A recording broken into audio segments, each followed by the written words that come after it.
Okay, good morning YouTube. It's Friday.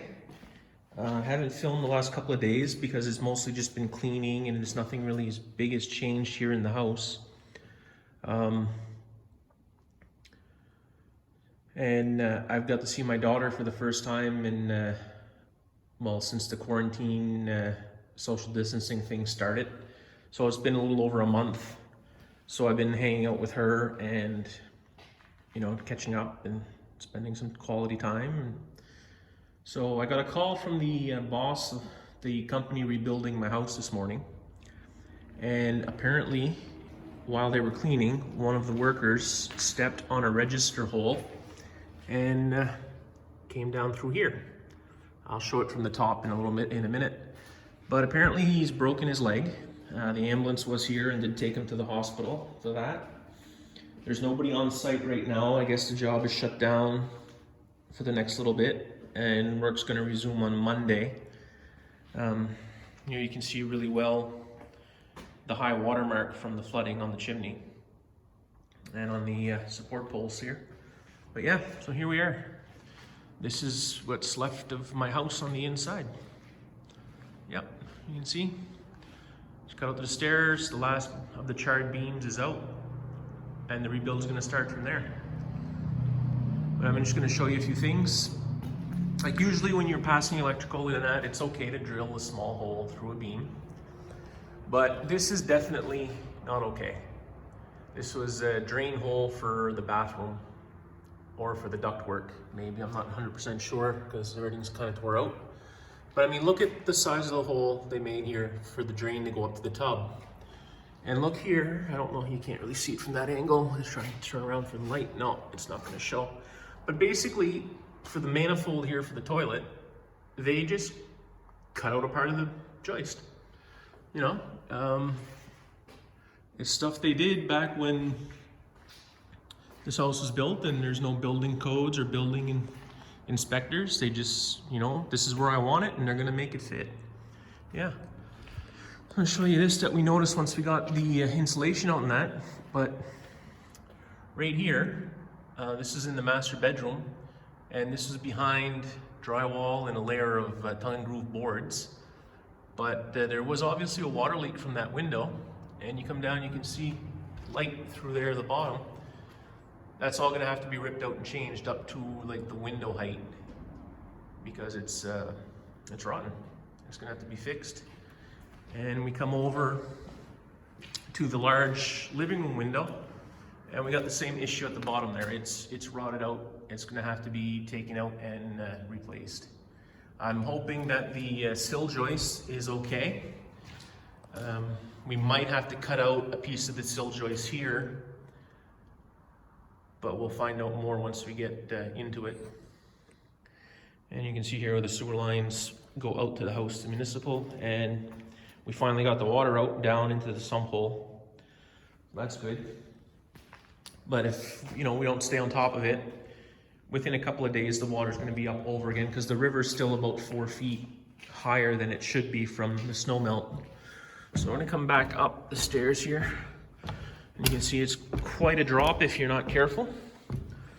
And we do have somewhat of a railing in place, for safety reasons, I guess, for some people that don't realize there's actually no floor there and might step off. But here we're up in where the bathroom was, and you can see that, like, how much of the floor is missing. And that's the vent pipe for the plumbing. And there's the manifold for the toilet. But then the drain for the shower or for the tub, I should say, came up right here. There don't need to be that much floor missing. Oh, sorry, my camera angle was off. The tub drain came up right here. You don't need that much floor cut out to do that. It's just weakening structure. So I got here after everything had taken place and everyone was gone. So I'm just looking around, seeing what's up. See, it's quite a bit cleaner. I'm told there was under the floor that was here, there was cushion floor. Then there was a layer of MDF. Then there was a different floor, I don't remember what he told me, and then a layer of brown paper, like construction grade or industrial grade brown paper, something you'd use to wrap in packaging, I guess. And then there was a glue-on linoleum floor of white and blue 6x6 square tiles. And they said probably every 12 inches a row of nails spaced about 6 inches apart, going right across through the entire, from the kitchen here underneath which was walls, all the way through to the other side, which was a bedroom. They really nailed that second layer of flooring down. So yeah, you can see some leftovers from the ambulance crew, some bandaging. I'll explain what those all are in a minute because I am a paramedic. You can see some blood here on the floor, and I guess he was working right here doing something, and he kind of half stepped on this register hole for where a heating register was, and the side gave way, and he went down, I'm guessing probably to about his hip, maybe his knee, and that managed to break his leg and obviously cut him in some way because, you know, there's blood on the floor. So let's see what kind of bandaging they had to use to cover him. There we got a roller gauze. It's 6 inches by 131 inches. That's usually used to wrap. You know, here's a leftover of it. That's what it looks like. That's what's left of the roll. Because, you know, doing one little spot on the leg, you don't need all that much. And we got some 4x4s. There's a safety pins there, so they use a triangular bandage. Then we have here is an abdominal pad, which is just a giant absorbing pad to absorb bleeding and use to put pressure. There's another one, and here is an abdominal pad here. Kind of looks like a tampon, or like a menstrual pad, but it's for active bleeding. So yeah, they must have opened two and only used one, and they put that right on his bleeding, and some 4x4s, and then covered it with the roller gauze to hold it in place. So yeah. If you're from the States watching this, you know, healthcare in Canada, it's a flat rate for the ambulance here in New Brunswick. And if you have certain kinds of insurance, there's no fee at all. But, you know, you're not charged for what was opened, what was used, you know, for inches of tape, or, you know, like there's two unopened 4x4s that are left on the ground that are just going to go in the garbage now. You know, he won't be charged, and the company won't be charged for that as an itemized list on the bill. It's just a flat rate. So, you know, you're not charged for mileage, you're not charged for the gas of the ambulance, you're not charged a fee plus anything else. It's a flat rate.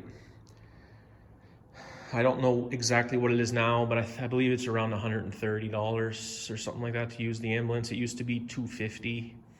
Then the government made it free for a while, and then elections, and they put a fee back on, and then things keep changing all the time.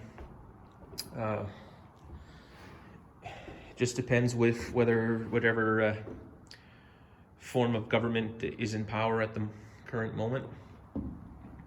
So yeah, so I don't think anything else is going to happen today. I don't think there's going to be any more workers on site cleaning today. And the boss did confirm to me that Monday the carpenters will be here and the center beam will go in, and they will start replacing the joists, and hopefully by Friday have the plywood down, extending a little bit farther out. And they said they are going to patch some of these holes and put a layer of 5/8 sheeting down over the boards that you can see here now, which was the original floor. So the 5/8 sheeting will extend, and it'll be level right across. So that probably means 2 layers of sheeting on the open side once they close it in. So It'll strengthen up the structure, it'll strengthen up the floor, and that should be good. But it's a little bit of sad news. I was a little bit shocked when I heard it. Yeah, just a second, I'll flip the camera around there, so just hang on. Yeah, so like I was saying, I'm a little bit shocked when I heard the news this morning when the boss of the contracting company called me. I am a paramedic. I am off work for stress, for basically, you know, if it comes right down to it, what's causing my stress is calls where people die. I've seen too much death, and I'm not able to process the emotions of witnessing people die in front of me anymore. So I'm working on that. I'm glad I didn't get here early this morning, because if my daughter wouldn't have been here, I would have been here at 8 o'clock this morning working alongside the guys. I know if I would have been here and that happened, I would have went right into work mode, and I have a huge first aid kit in my truck. I'm a paramedic, and I would have had that all bandaged up and splinted before the ambulance even got here, even though the station's you know, not even a quarter kilometer, or, you know, whatever that translates to miles. I mean, basically I look out my bedroom window and I can see the ambulance station. But you know, by the time you evaluate and figure out and someone calls, and the way our ambulances are deployed here, it's possible that even though the station is staffed, that the ambulances would not even be in the community, because they backfill higher populated communities from lower populated communities, the same way an urban city like Toronto would have an ambulance every 10 blocks, say. If one goes out, they move everybody over 5 blocks to try and maintain that 10 blocks. Well, here they do that with towns. So the next town over, even though it's not that much bigger than where I'm staying, is considered a city, and I'm considered in a town. When they get a call, the ambulance from my town is sent 15 minutes up the road to the next town, which they consider a city, because they have a contracted urban response time of 9 minutes standard for calls. And in my rural community, which is a town, it's a 22-minute contracted response time for 911 calls. So yeah, they do that on a provincial level from town to town, whereas that model, I believe, was designed for large cities like Toronto, New York, you know, LA, stuff like that. And they're doing that. So they're emptying communities of an ambulance to backfill neighboring communities to meet their contractual obligations, saying that, well, we can still get back to the community you're in within the 22 minutes from the next town over, because it's only a 15-minute drive on the highway. Yeah. So that's saying, you know, like, it's possible that, you know, we would have had to wait 2-3 minutes for the ambulance to get here. It's possible we could have had to wait 20 minutes for the ambulance to get here. But in any case, I know how I'm doing, and I know from experience in the last few weeks I was at work that I would click into work mode, I would deal with the problem, and then afterwards I'd probably had been non-functional for the rest of the day. So, you know, I'm told I'm too good at taking care of others and not good enough at taking care of myself. And that's probably what would have happened. I would have, even though I know it would have triggered me, it would have made me a mess for the rest of the day, I would have clicked in, I would have did what had to be done, and then dealt with the consequences instead of removing myself from the situation and, you know, saving my stability. But that's what I do. That's what I was doing the last couple weeks at work. You know, the call would come in, I'd see the notes in the computer system of what's going on, and I'd be in a panic attack. You know, sometimes even crying right in the ambulance while we were driving to the scene. My partner would be driving, of course. And I'd get out of the ambulance as soon as we get there, and I'd just lock it up and, you know, wipe my face, work time. I'm there. I did the call. I did everything I had to do. Got them to the hospital and just struggled the rest of the day. And the last day I worked, the day before, we had a very critical call. I can't go into details because of confidentiality issues. I still don't know the outcome of it, and I'm avoiding trying to find out. And I've stopped people from telling me because I don't want to know. But the next day in the morning, we had 5 calls by lunchtime, which is, I live in a small community. We sometimes can go a whole 12-hour shift without 1 call. But we had 5 calls by lunchtime. And every one had just compounded. It was getting harder and harder to lock it up, do what I had to do, and then recover after the call to do the next one, because there was just no time between calls. And I kept getting little snippets of information every time we'd get to the hospital because the staff were talking about what had happened the day before. And it just compounded on it, and I couldn't take it. And I finished that 5th call. I got back to the station. I called my boss. I said, I'm done. I'm going home. I'm calling my doctor, and we'll see what goes from there.